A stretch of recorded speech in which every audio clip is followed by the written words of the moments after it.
Hello, we are in Portugal today. We are meeting with Miguel. Miguel would like to share some of his experience in Chan practice. Miguel, in fact, is now leading a group called Meditar Lisboa. This week is very special because he organized a very nice Chan meditation retreat for 3 days. So he's sharing this wonderful experience with many local people free of charge. And we are very happy that many people are enjoying this painful and blissful experience at the same time. So hello, Miguel. Hello, Sana. Yeah. So would you like to introduce how many years you've been practicing this Chan practice? Yes. Well, I found out about Chan, I think, 3 years ago, and I found out Googling on the internet. I searched for a student of great master Xuanhua, and I found Master Yanghua, and I went to a retreat in California. That's how I found out. How was the first visit? Was it wonderful or? It was wonderful and horrible at the same time. It was wonderful because I learned a lot and I could watch in first hand how master and his students practice. But it was horrible because it was very, very hard. I had a very hard time. I was supposed to stay for 7 days, and on the third day I had to leave. I ran away. Okay, and then why did you come back? I came back because I saw all these people practicing and I felt like they knew something I didn't know. Okay. They had something that I wanted to know. What's that?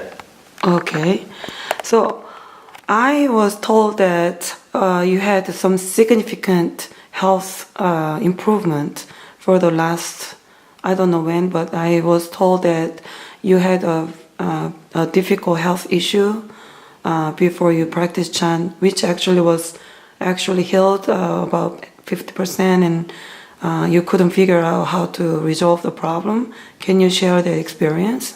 Sure. So I have what the doctors call dermatitis, which is like a skin rash, and it's a chronic disease. So they really don't know how to stop it. They give you like a corticoid. Cortisol. Cortisol. Which is a strong medication. Yeah, strong medication to stop it. But then if you stop taking it, it comes back again. So I practice some Shaolin Qigong, which is a Chinese internal exercise to heal, and it went away about 50%. And after I started practicing Chan, I believe it was actually when I started doing full lotus, which was really intense, still is. I got around 90% and between 90 and 100. So if I'm okay, if I practice regularly, I'm. You don't have any problem. No problem.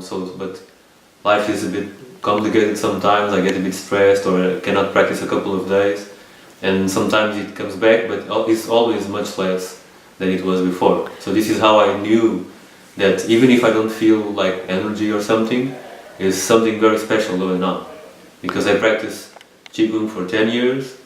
Maybe I wasn't a good student, I don't know, but with much less time I took care of almost all the problems.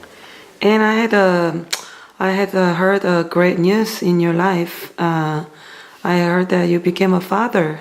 Yes, that's correct. How is it? Well, it's congratulations. Thank you. It's frightening, but it's fun. Well, the baby just look like you. It's like a little Miguel there. A little Miguel. Little Miguel. Yeah. The Chan practice is interesting because when a couple has a baby, it causes a lot of stress because there's a lot of things that you need to do, and someone doesn't do it, and it's very easy to play the blame game. So the Chan practice helps me to, and also my girlfriend also practices. So it helps us both to keep it cool and keep it cool and make things work. Yeah. Thank you so much for today. Thank you. Keep going. Yay.